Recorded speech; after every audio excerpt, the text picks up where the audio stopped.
Las voces que aportan contexto, preguntas y nuevas lecturas de la actualidad. En Imer Noticias, primera emisión.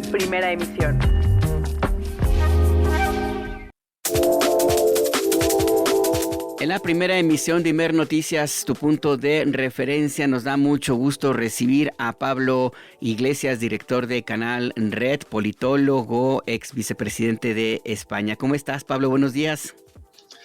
Muy buenos días, compañeros. Encantado de estar con ustedes. Muchas gracias, bienvenido. Y también recibimos con mucho gusto a Genaro Villamil, periodista encargado del Sistema Público de Radiodifusión del Estado Mexicano. Genaro, buenos días, bienvenido. Buenos días, Alberto. Buenos días, Pablo. Un gusto. Estamos tratando de enlazar a Jesús Ramírez Cuevas en cualquier momento. Lo vamos a conseguir, pero vamos a avanzar, si les parece, en esta conversación. Hay, Pablo, un escenario preocupante para los medios de comunicación, sobre todo los medios independientes en América Latina y en Estados Unidos. Hay intentos de censura de diversas maneras. Donald Trump y su gobierno ha planteado demandas judiciales contra algunos medios de allá, el New York Times, por ejemplo, y en América Latina amenazas, por ejemplo, de Abelardo de la Espriella, el próximo presidente de Colombia. ¿Qué escenario ves tú, Pablo Iglesias, en este planteamiento que incluye también, por supuesto, a Cuba y los señalamientos a diversos personajes? Bueno, Estados Unidos está siendo inequívoco, está siendo muy explícito y además en América Latina Estados Unidos opera con proxies que son varios de los gobiernos de la región. No hay que olvidar que Abelardo de la Espriella es un ciudadano estadounidense que ha llegado a la presidencia entre denuncias de fraude electoral. No hay que olvidar que Noboa es un ciudadano estadounidense que está acabando con la democracia en Ecuador. No hay que olvidar quién es Javier Milei, otro proxy de Estados Unidos. En Chile también gobierna una de las figuras apoyadas por Donald Trump, pinochetista como Kast. En El Salvador tenemos a Bukele. En Venezuela tenemos un gobierno intervenido tras una intervención militar por parte de los Estados Unidos que no ha merecido ninguna reacción por parte de la comunidad internacional. A esa realidad, en la que Estados Unidos ya tiene embajadores propios en las presidencias de algunos países latinoamericanos, se añade una estrategia híbrida. Por una parte, de persecución de medios de comunicación alternativos con señalamientos explícitos. A mí me tocó ser señalado en el último informe contra Cuba del Departamento de Estado que dirige Marco Rubio junto a otras figuras solidarias con la isla como Jeremy Corbyn o como el activista Thiago Ávila. Jeremy Corbyn, que fue el jefe de bancada del Labour Party en el Reino Unido, y Thiago Alba, que es una figura muy destacada de la solidaridad con Palestina, junto a otros activistas y mediaactivistas estadounidenses.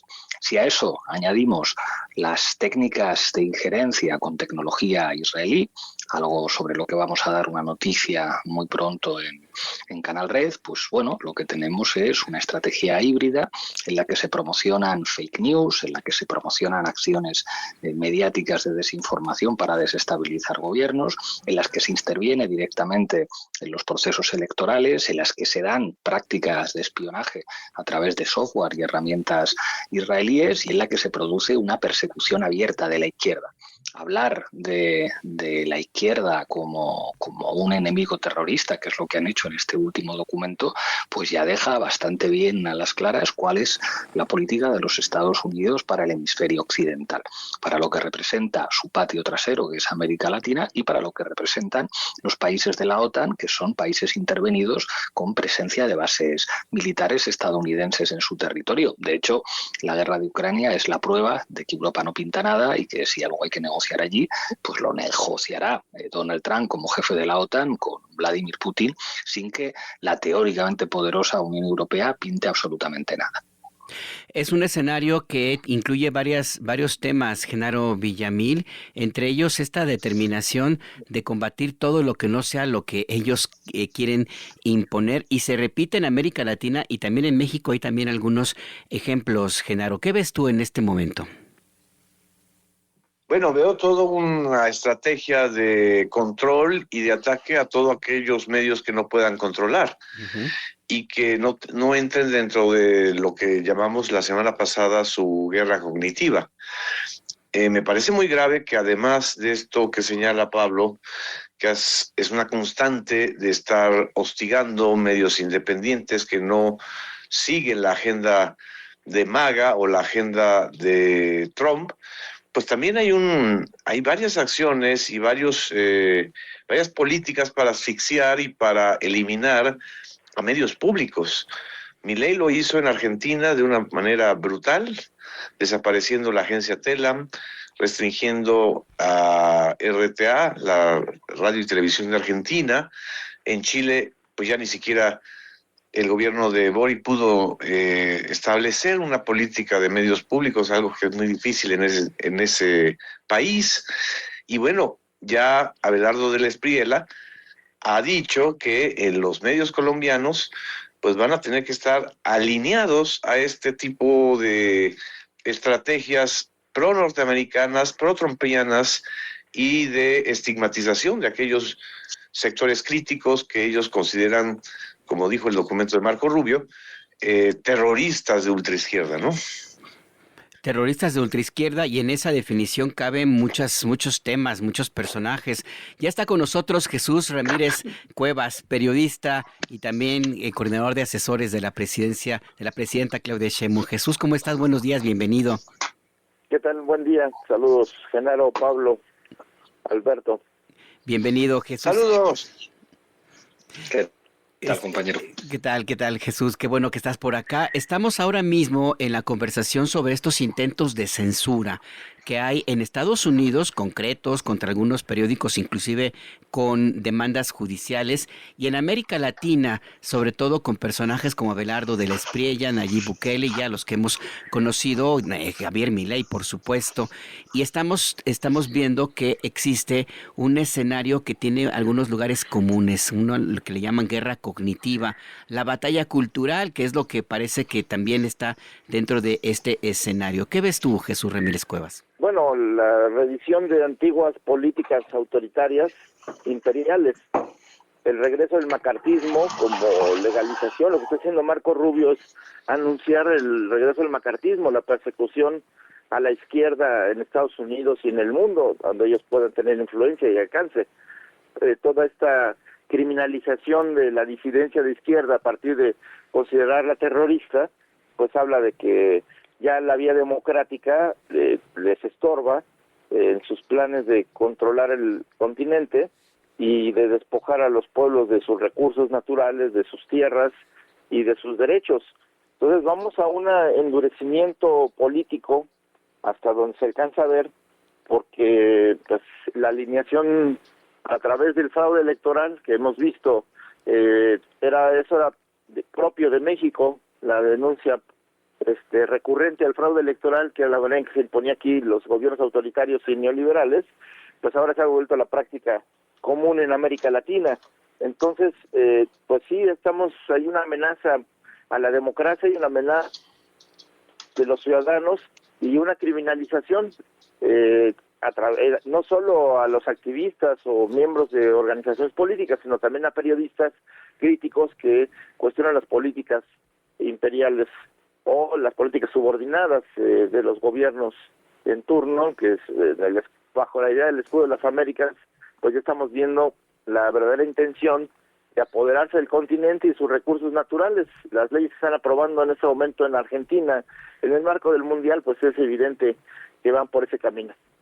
Y además también van por la criminalización selectiva al mezclar en este lenguaje muy general, Pablo Iglesias, temas que no necesariamente tienen que ver con los propósitos que plantean en un supuesto origen. Hablo, por ejemplo, el mezclar actividades supuestamente terroristas con la crítica periodística o con la difusión de reportajes o de historias que desnudan justamente estos mismos propósitos. Esto no lo había yo visto en el tiempo que llevo como periodista, al menos no de esta manera, ni de esta forma tan abierta y a veces hasta grosera, Pablo.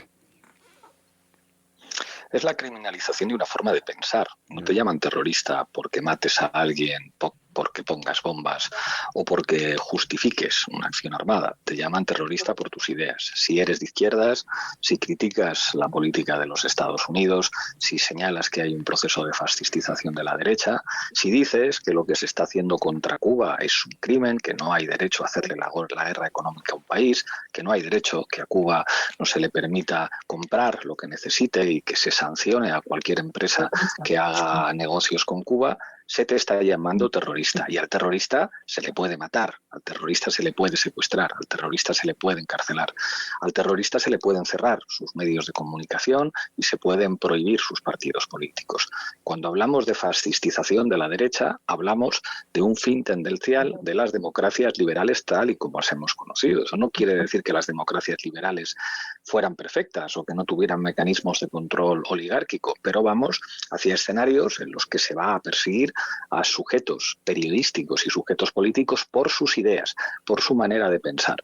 Yo creo que algunos ahora pues se deben estar arrepintiendo de haber convalidado, de haber normalizado determinadas opciones políticas como lo que representaba Trump en el Partido Republicano, como lo que representaba De la Espriella, como lo que representa Noboa, como lo que representa Milei, Kass, etcétera, etcétera, porque a lo que vamos es a un proceso de destrucción de la democracia. Trampas en las elecciones, fake news, software de espionaje, utilizar a Israel no solamente legitimando un genocidio, sino básicamente como el principal suministrador a través de sus empresas de tecnología ilegal para llevar a cabo mecanismos de guerra híbrida. Y si todo eso falla, la intervención militar de los Estados Unidos. Bueno, pues de eso es de lo que estamos hablando. Y después, bueno, pues cuando nosotros dimos la exclusiva del Honduras Gate, señalábamos las operativas que se estaban preparando en Colombia y hemos visto los resultados de una operativa mediática en Colombia con técnicas de fraude electoral que está denunciando el todavía presidente Gustavo Petro.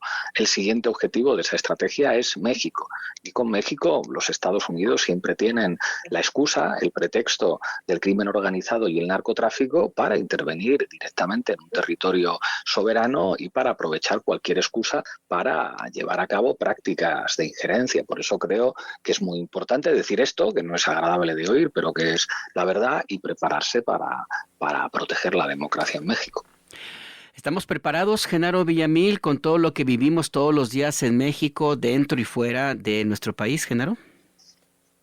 Bueno, en México tenemos un entrenamiento intenso y permanente de esta estrategia de fascistización de los medios y de tener por lo menos a la segunda cadena televisiva a cargo de Ricardo Salinas Pliego como un instrumento de propaganda de este tipo que no le ha funcionado. Es decir, no le ha funcionado hasta ahora, pero hay estrategias todavía más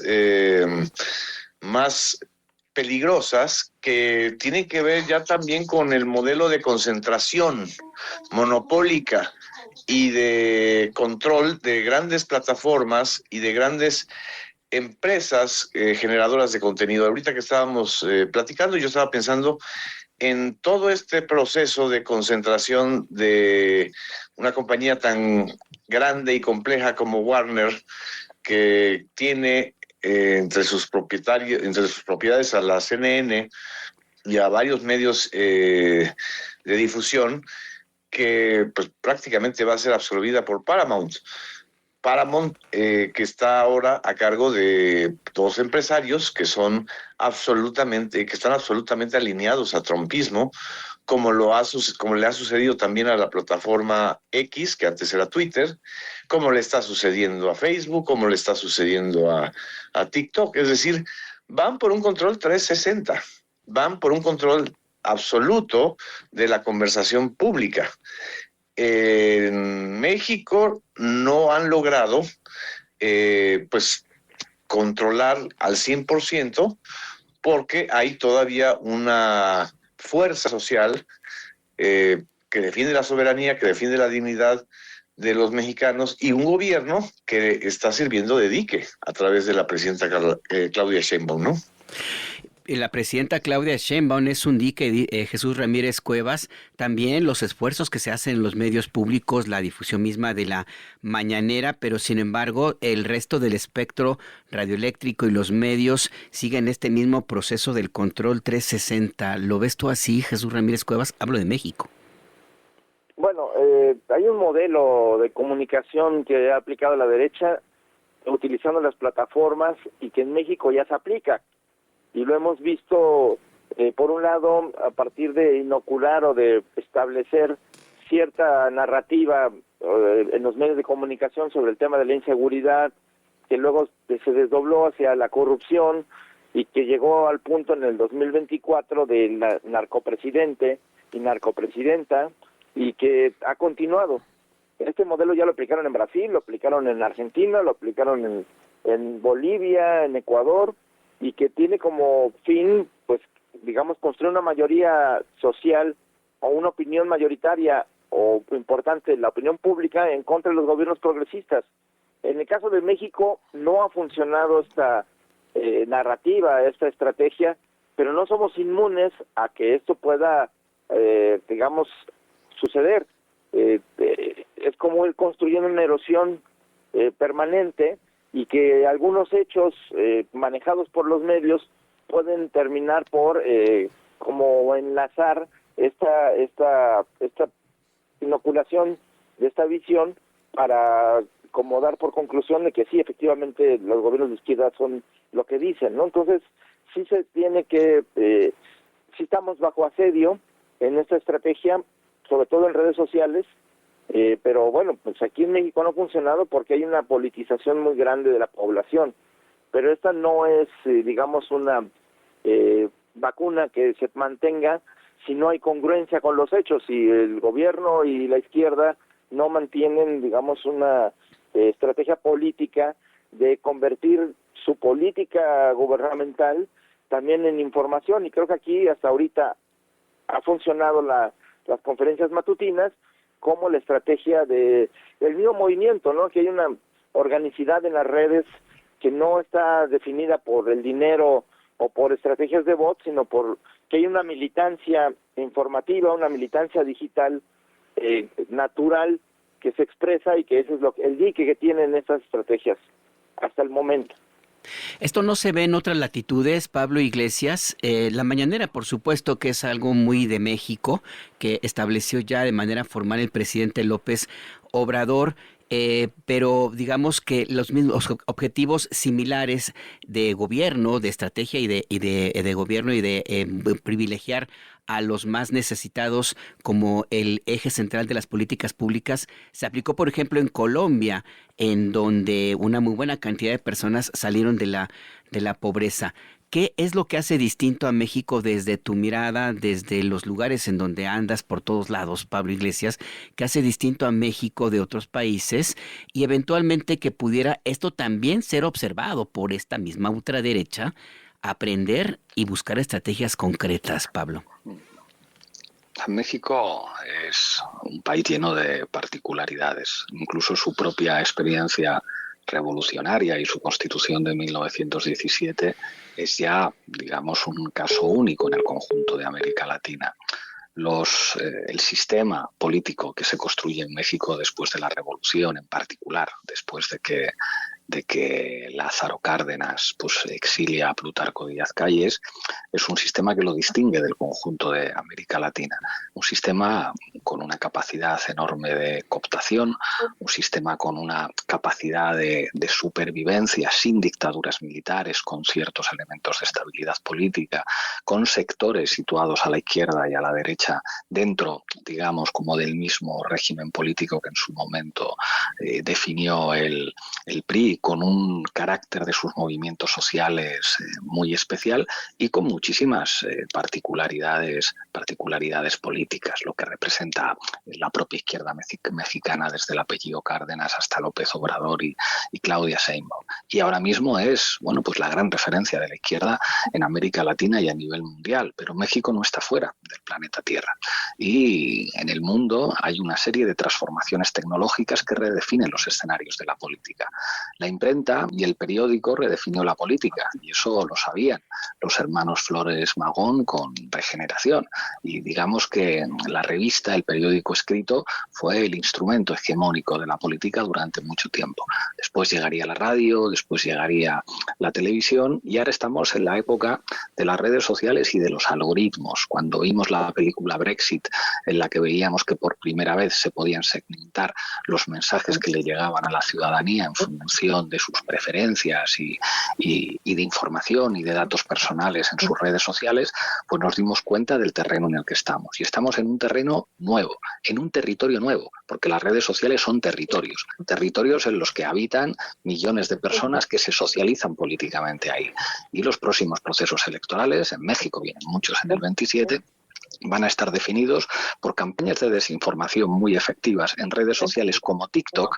Me consta que la presidenta de México ve mucho TikTok y que le preocupa las dinámicas que se dan ahí, por campañas de desinformación y por la inteligencia artificial. A partir de ahí, yo creo que toca recoger una lucidez que tuvo Andrés Manuel López Obrador en su momento, que dijo: tenemos que ayudar también a los medios alternativos que están asumiendo el combate mediático en esos terrenos donde vamos perdiendo.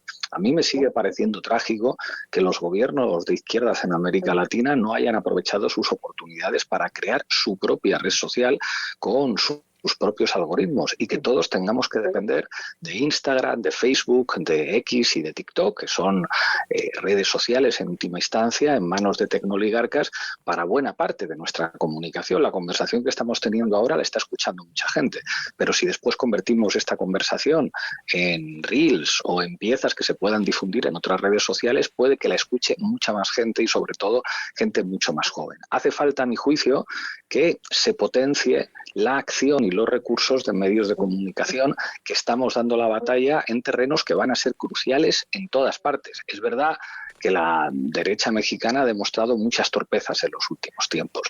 El propio Salinas Pliego es un ejemplo de esto, o el viaje al que invitaron a Díaz Ayuso, pues es el mayor tiro en el pie que se ha dado la derecha mexicana en mucho tiempo. Pero eso no quiere decir que no haya una voluntad clarísima de los Estados Unidos de intervenir y controlar políticamente México, y no van a reparar en gastos y en medios. Y a partir de ahí, yo creo que en la parte que nos toca a los que estamos hablando aquí, que nos dedicamos a la cuestión de los medios de comunicación, tenemos que decir a quien tiene recursos que nos ayude a que podamos hacer crecer y construir las armas para el combate mediático y en las redes, que está siendo crucial y que va a ser todavía más crucial en el futuro inmediato.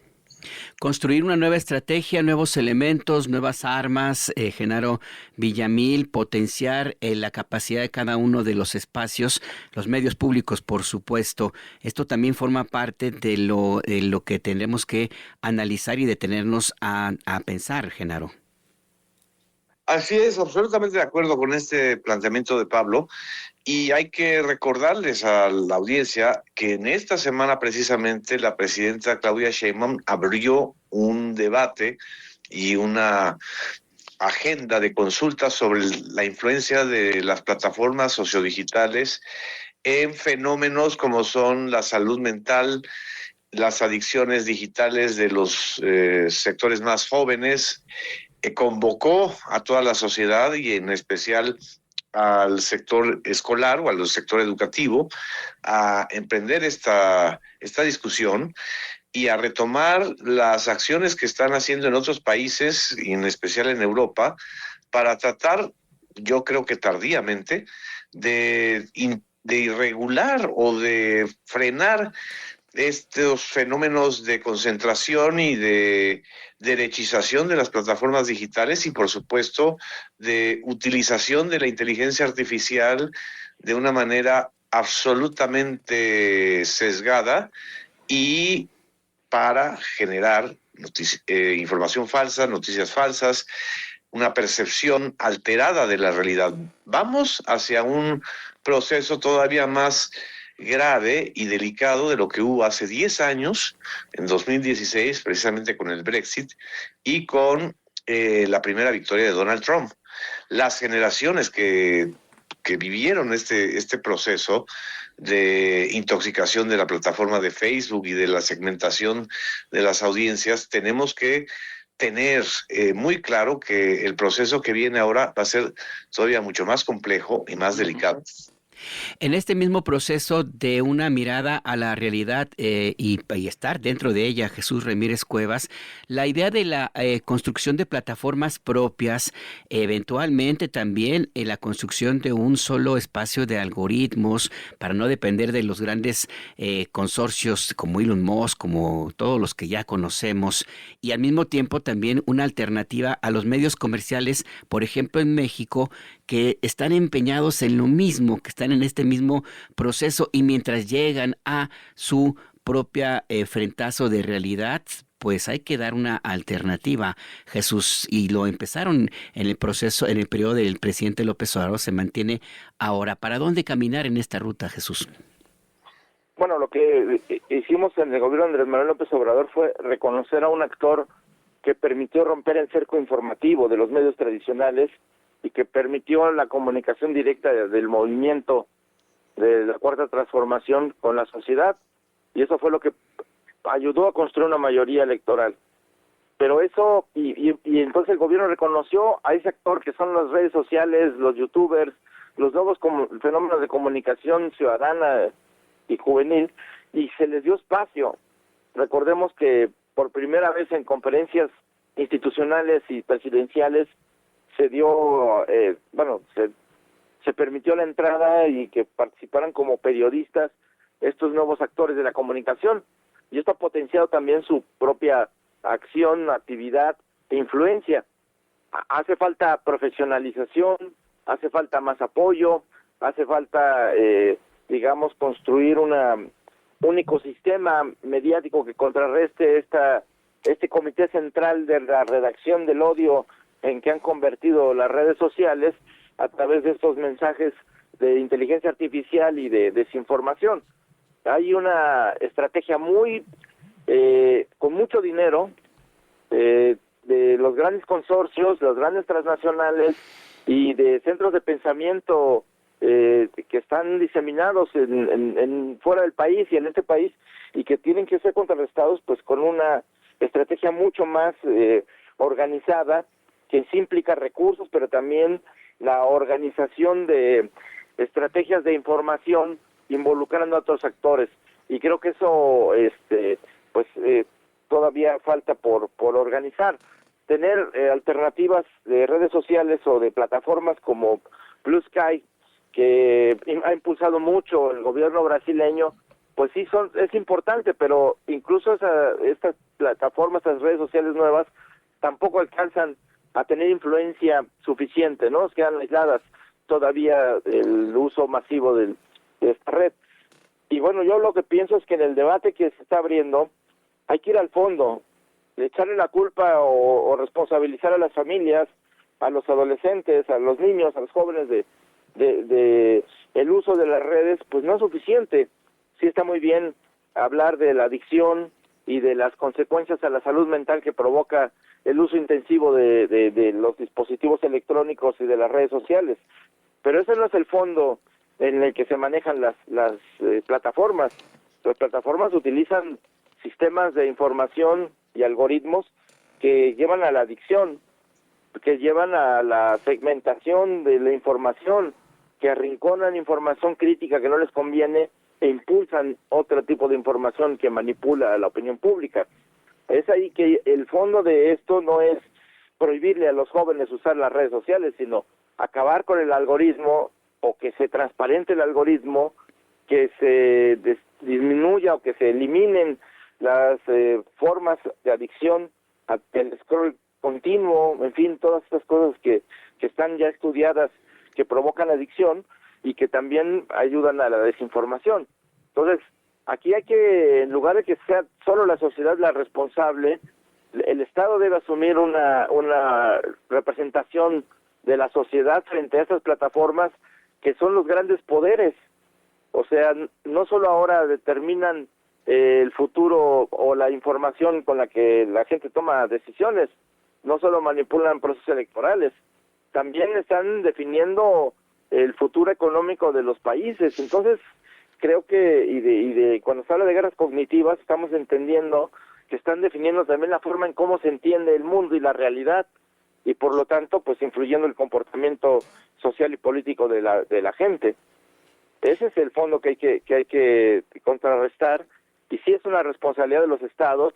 No es posible que un solo país enfrente esta nueva realidad internacional, y tiene que formarse una coalición de, pues no solo gubernamental, sino ya una coalición social, de universidades, medios de comunicación, periodistas, incluso yo digo artistas, que también ven amenazado su trabajo a partir de esta reproducción digital de sus obras, en fin, que es algo más complejo.